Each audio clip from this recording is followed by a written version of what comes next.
नमस्कार. आज आपण आदिवासी जमिनीविषयी चर्चा करणार आहोत. अनेकांनी प्रश्न विचारला, आदिवासीच्या नावे असणारी जमीन बिगर आदिवासी व्यक्ती खरेदी करू शकतो काय? साहजिकच याचं उत्तर नाही. महाराष्ट्र जमीन महसूल अधिनियम 1966 कलम 36 नुसार जर आदिवासी जमातीच्या व्यक्तीकडून बिगर आदिवासी व्यक्तीला जिल्हाधिकारी यांच्या परवानगीशिवाय शेतजमीन खरेदी करता येत नाही.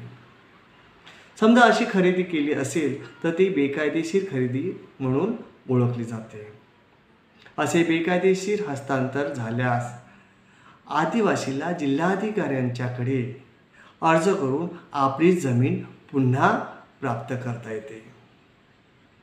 म्हणजेच आदिवासी जमातीच्या व्यक्तीकडून 30 वर्षाच्या आत जिल्हाधिकारी यांच्याकडे अर्ज करून आपली जमीन तो पुन्हा मिळवू शकतो.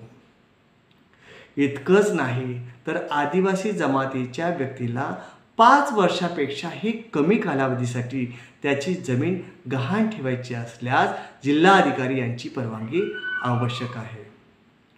दिवाणी न्यायालयाच्या हुकुमाने किंवा आदेशाने सुद्धा आदिवासी जमातीच्या व्यक्तीची जमीन हस्तांतरण होऊ शकत नाही.